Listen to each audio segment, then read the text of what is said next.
દિલ્હીના જંતર મંતર ઉપર NEET paper leak મામલે જે વિદ્યાર્થીઓ છેલ્લા 1 મહિનાથી વિરોધ પ્રદર્શન કરી રહ્યા હતા અને કોકરોચ જનતા પાર્ટીના પ્લેટફોર્મની સાથે હવે તેમને વિપક્ષનો પણ સાથ મળી રહ્યો હતો। તમામ જે વિપક્ષના સાંસદોના સમર્થન સાથે ધર્મેન્દ્ર પ્રધાનના રાજીનામાની માંગ સાથે તેઓ ધરણા પ્રદર્શન કરી રહ્યા છે, પરંતુ હવે આ આખું જે આંદોલન જે છે એ ક્યાંક જે છે અરાજકતાના સ્તરે જઈ રહ્યું હોય તેવું લાગી રહ્યું છે, કેમ કે ગઈકાલે મોડી રાત્રે દિલ્હીના કનોટ પ્લેસ ઉપર જે ઘટના બની તેમાં પોલીસ અને જે આંદોલનકારીઓ હતા તેમની વચ્ચે એક ભયંકર ઘર્ષણ સર્જાયું અને આ ઘટનામાં પોલીસ કર્મચારીઓ ખૂબ જ મોટી સંખ્યામાં ઈજાગ્રસ્ત થયા છે। સાથે જે આંદોલન કરી રહેલા લોકો છે તેમને પણ ખૂબ જ મોટી ઈજાઓ પહોંચી છે।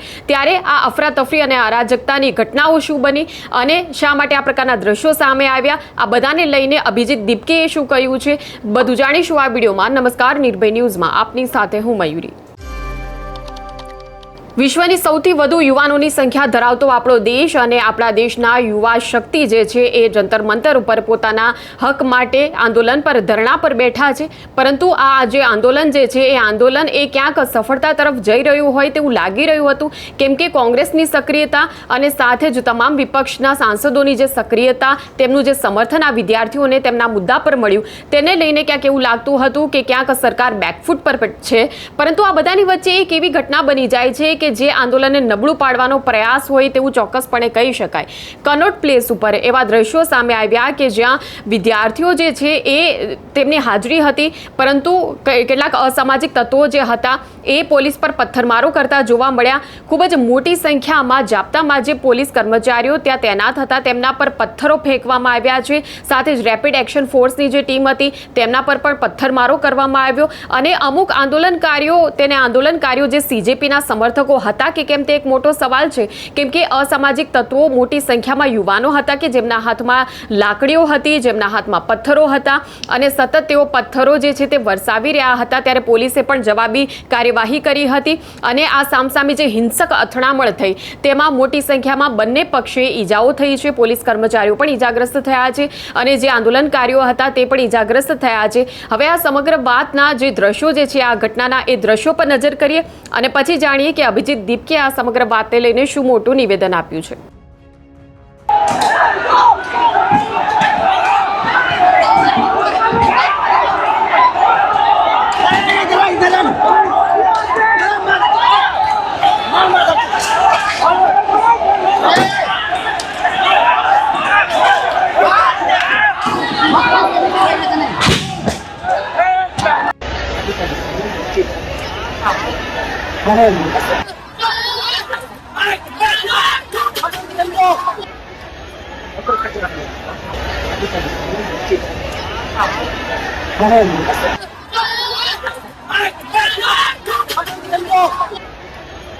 हिंदी में विनोद इधर आ जाना थोड़ा सा। हाँ क्या भाई एक सेकंड यार, मैं ना वो पॉलिटिशियन हूँ नहीं जिसको डिस्टर्बेंस के बाद में ना बोल सकता है वो। मैं बहुत मैं भूल जाता हूँ, तो आप लोग प्लीज थोड़ा शांत रहिए क्योंकि मुझे समझ नहीं आता फिर बोलना चाहिए। क्वेश्चन क्या है? क्वेश्चन ये है जो लाठी चार्ज हुआ है और अपनी डिमांड क्या है? सो जो लाठी चार्ज हुआ है उस पर मैं बोल चुका हूँ, इट वॉज वेरी ब्रूटल और जिन पुलिस ऑफिसर्स ने ये करा है उनको लेकर हम कोर्ट में जाएंगे। और हमारे प्रोटेस्ट का आज 34th डे है। सोनम सर की हंगर स्ट्राइक जारी है, आज उनकी हंगर स्ट्राइक का 26th डे है। तो जब तक हमारी डिमांड्स पूरी नहीं होती तब तक हमारा प्रोटेस्ट जारी रहेगा। But we are requesting Sonam sir to end his hunger strike because we can not afford to lose his life. ये बात 2 दिनों से लगातार जंतर मंतर के बाहर सड़कों पे हंगामा हो रहा है, बर्दाश्त हो रहे हैं, आप लगातार अपील कर रहे हैं ऐसी चीजें ना करें। कौन से लोग हैं? ये बाहर से लोग भेजे जा रहे जानबूझकर प्रोटेस्ट को खराब करने के लिए। हम यहाँ पर 1 महीने से बैठे हुए थे, 1 महीने में ऐसी कोई वारदात नहीं हुई, लेकिन अब क्या हो रहा है, जैसे ये प्रोटेस्ट बड़ा हो गया है तो ये बाहर से गुंडे भेजे जा रहे हैं बीजेपी द्वारा जानबूझकर लोगों को उकसाने के लिए। और यही लोग हैं जो पथराव कर रहे हैं बीजेपी के।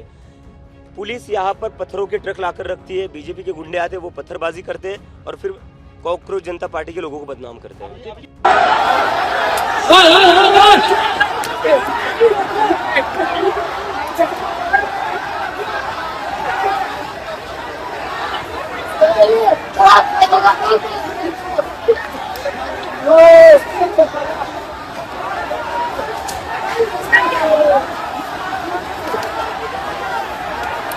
एट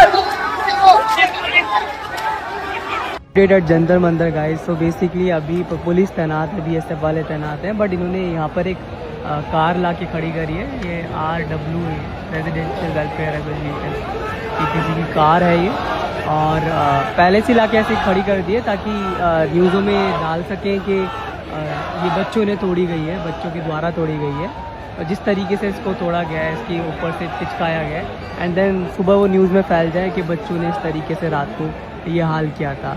शायद ये लाठी चार्ज करे या ना करे, बट वो मॉर्निंग में ही पता चलेगा कि क्या नैरेटिव फैलता है। तो इस तरीके से कर रही है हमारी दिल्ली पुलिस काम, ताकि पर्सपेक्टिव अलग बने और बच्चे बुरे बन जाएं, राइट।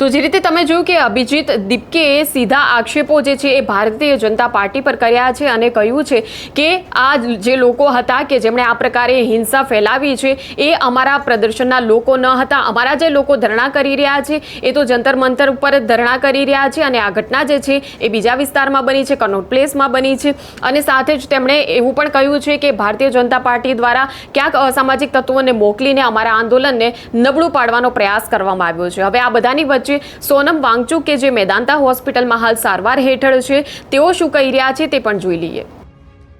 नमस्कार साथियों, मैं अभी भी ज़िंदा ही हूँ। ये 25वां दिन है मेरे अनशन का।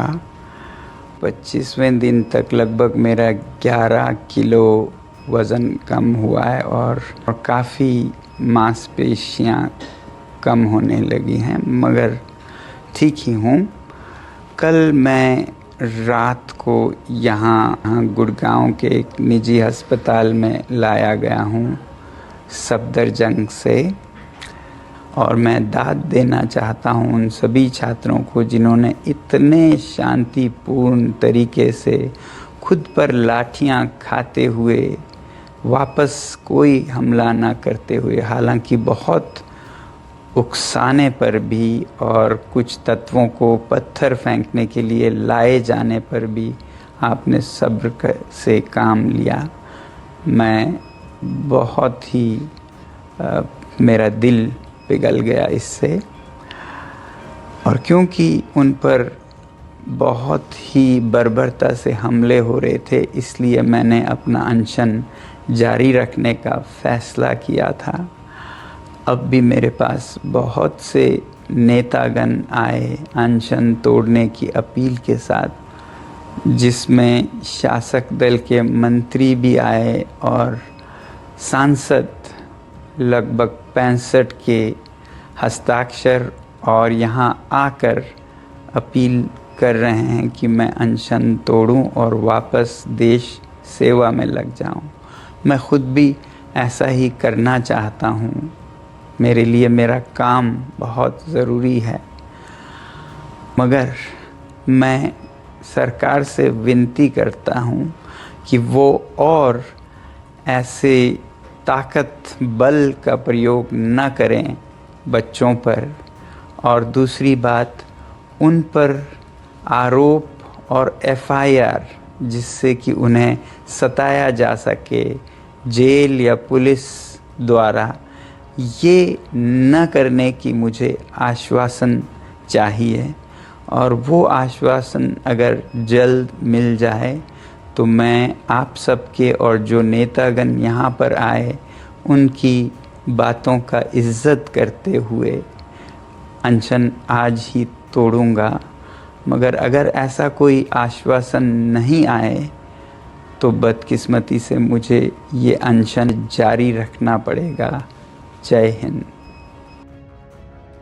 તો જે રીતે તમે જોયું કે હવે આ હિંસક અથડામણ અને જે પ્રકારે આ આખા આંદોલનને એક અરાજકતાનું સ્વરૂપ લઈ લીધું છે તેને લઈને લોકોમાં પણ હવે ચિંતા જે છે કે આખરે આ આંદોલન જે છે તેનું ભવિષ્ય જે છે એ ક્યાંક ખોટી દિશાએ તો નથી જઈ રહ્યું, ક્યાંક આ આંદોલન જે છે તેમાં સ્થિતિ આ રીતે નિયંત્રણની બહાર જઈ રહી છે। એટલે ક્યાંક એવું ન થાય કે વિદ્યાર્થીઓના આંદોલનને આ સતત હિંસાને કારણે એક ફટકો પહોંચે અને આંદોલનનું જે પરિણામ જે છે એ પરિણામ જે છે એ ક્યાંક નકારાત્મક બાજુ ન જાય। અને આ બધાની વચ્ચે હવે જે રીતે સ્થિતિ જે છે અત્યારે ધરણા પ્રદર્શન જંતર મંતર પર પણ યથાવત છે અને વધુ વિદ્યાર્થીઓ જે છે તે પણ પહોંચી રહ્યા છે। અત્યારે હાલ સ્થિતિ સામાન્ય છે, પરંતુ જંતર મંતરની આસપાસના જે તમામ વિસ્તારો છે ત્યાં પોલીસની કડક સુરક્ષા વ્યવસ્થા ગોઠવી દેવામાં આવી છે અને હજારોની સંખ્યામાં ત્યાં પણ પોલીસ કર્મીઓ જે છે તેને તૈનાત કરી દેવામાં આવ્યા છે। સ્થિતિ જે છે એ હાલ સામાન્ય છે, પરંતુ માહોલ જે છે તે સંવેદનશીલ છે તેવું હજુ પણ લાગી રહ્યું છે। ત્યારે આ સમગ્ર ઘટનાને લઈને તમારું શું કહેવું છે તે કમેન્ટ સેક્શનમાં અમને જણાવશો। આ પ્રકારના વિડીયો માટે આપ જોતા રહો નિર્ભય ન્યૂઝ। અમારી ચેનલને લાઇક, શેર અને સબસ્ક્રાઇબ કરવાનું ભૂલશો નહીં। નમસ્કાર।